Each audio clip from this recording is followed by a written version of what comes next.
Some days the world can feel heavy with the stories it chooses to tell.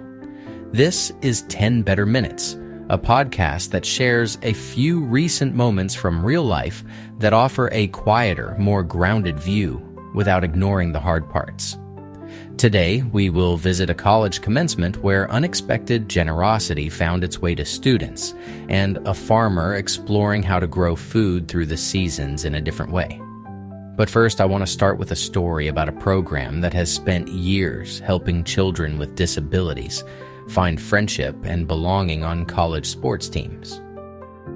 Team Impact is a Boston-based nonprofit that has been matching children with disabilities and serious illness with college athletic teams for 15 years. Since it began in 2011, it has connected more than 4,500 children to teams across the United States, with over 850 colleges and universities involved in all 50 states. That work means families are not just watching from the sidelines. These kids are official members. They attend practices, games, team dinners, and campus events. And along the way, friendships grow in a way that feels ordinary and real. One story that stays with me is about Liam, a 16-year-old with a rare genetic disorder. The article notes that before joining, he did not really have a group of friends. Then he was matched with Blake Messenberg, a college hockey player at Miami University in Ohio. On Liam's 16th birthday, Blake helped make the day memorable, and the connection did not stop there. It became something steady with calls and encouragement that made support feel close, not distant. You know that feeling when life narrows, when you are invited everywhere except the places where friendships usually form, like school hallways and team routines. Team Impact pushes back against that, quietly and consistently. As it celebrates 15 years, Team Impact is also planning activations throughout 2026, so more kids can step onto a campus and feel at last like they belong. Like, graduation day already carries so many hopes, and sometimes it also carries a quiet weight that people do not always say out loud. This one moment, announced in a full arena, offered an immediate way to breathe easier as everyone walked across the stage. At North Carolina State University in Reynolds Coliseum, commencement speaker Anil Kochhar stepped forward and shared a graduation gift. He and his wife, Marilyn, would cover all final-year education loans for every Wilson College of Textiles graduate in 2026. For 176 students earning bachelor degrees and 26 students earning master degrees, that meant an entire year of school debt would be wiped clean, starting right as their next chapter began. The gift was given in honor of Kochhar's father, Prakash Chand Kochhar, who emigrated from India to Raleigh decades ago and earned degrees in textile manufacturing in 1950 and 1952. Alyssa DaCosta, a student who described herself as a daughter of immigrants, spoke about how this support helps her and her family. It is easy to think of scholarships and gifts as something that simply adds up in the background, but here it landed like a clear human permission to move forward. When the announcement reached the floor, cheers rose, not just for what was being received, but for what it made possible. Hope, in this story, looks practical and bright at the same time. There is something steady and quietly powerful about when help arrives at exactly the right moment. Today, we are looking at a story where a stranger chose action, and trust followed. Off-duty, Sergeant Taylor Johansson, visiting Nashville, had just arrived and was driving around 8 p.m. on May 7th when he noticed an attack on the side of the road. Local officer Peter Kinsey was being assaulted, and the suspect was close enough to grab Kinsey's holstered gun, leaving everything in an immediate, life-threatening blur. Johansson did not slow down to think about what role he was supposed to play. He pulled over his rented Jeep Wrangler, ran toward the scene, and tackled the 43-year-old suspect, pulling him off Kinsey and holding him down while other officers moved in. In the middle of that chaos, Kinsey was able to call for backup. He then used a taser and handcuffs to secure the man after Johansson had the suspect restrained. The outcome was more than just survival. Officer Kinsey later credited Johansson with saving his life, and the Metropolitan Nashville Police Department honored him with gifts and an invitation to meet the officers. It is a reminder that bravery can be as practical as one clear choice, and that when people step in for each other, the whole community gets stronger.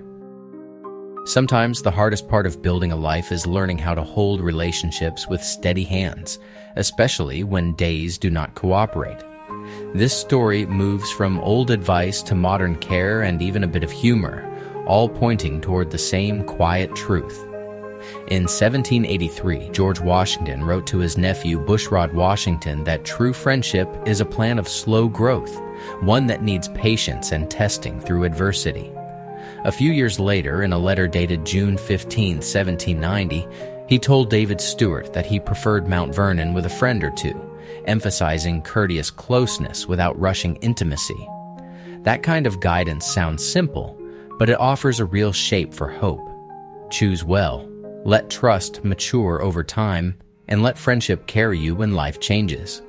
The same idea of gentle support shows up in Operation Smile, which has been providing cleft surgery since 1982 for more than 500,000 patients worldwide. In Puebla, Mexico, a child named Lilia, born in 2020, received 2 surgeries and speech therapy, along with ongoing support. Today, she is described as a healthy 5-year-old, practicing new sounds and building confidence step by step. And in literature, C.S. Lewis faced profound grief after his wife, Helen Joy Davidman, died of cancer in 1960. Over time, his heart became lighter, as if mourning could soften into something that still allowed friendship, conversation, and everyday life to return. Some connections grow slowly, but they do grow. There's something quietly powerful about watching a farmer listen to the seasons and then gently outsmart them. Today, we meet a greenhouse idea that keeps growing through winter without relying as heavily on propane. Tim Clymer, co-owner of Threefold Farm in Pennsylvania, built a climate battery greenhouse 9 years ago, and he did it by turning the earth into his helper. On bright, warm days, fans push warm air into underground tubes, where that heat soaks into the soil like a daily savings account. Then, when cold weather arrives, the system reverses and draws that stored warmth back up into the greenhouse. It is an elegant cycle, powered by sunlight first and patience second. Inside, the results are tangible and varied. Tim grows figs, Meyer lemons, and Satsuma mandarins, crops that usually feel out of reach when winter settles in. And he does not keep the blueprint to himself. He started a company to sell greenhouse design plans and consult with other farmers so the idea can travel beyond his fields. The reflection I take from this is simple. Progress does not always look like a breakthrough in a lab.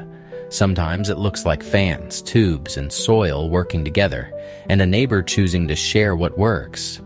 If the land can hold warmth for later, maybe communities can do the same. As always, I have a wonderful tip for you to help with your mental reset and find more room for joy in the world. Today's tip is about choosing creators who add perspective instead of panic. When you are scrolling, watching, or listening, notice what happens inside you. Does your body feel tighter, your breathing faster, your mind racing for the worst possible outcome? Or do you feel steadier, as if someone is helping you see the whole picture, one calm detail at a time? You get to choose. Try this simple check before you hit play. Ask, what does this person tend to do to my attention? If their content repeatedly pushes urgency, fear, and outrage, you can still care about the topic without letting it drive your nervous system. Switch to creators who offer context, experience, and practical next steps. Look for voices that explain what is known, what is uncertain, and what you can actually do today. And if you love a creator, but their message starts to feel like it is pulling you into panic, give yourself permission to pause, mute, or step away. Your peace is not a reward for perfect information. It is a foundation for better choices. Hey friends, we have reached the end of this episode of 10 Better Minutes. I hope the day you are having right now feels a little less heavy after these 10 minutes, and that you can carry the bigger idea with you that goodness does not disappear just because the headlines get loud. Kindness shows up in small ways, steady and local, in classrooms, in neighborhoods, in quiet decisions that matter. If you would like a steady stream of brighter stories to clear some noise from your day, you can follow or subscribe. New episodes are posted every day. This is Ian Rhodes with 10 Better Minutes. Take care, and I will see you tomorrow.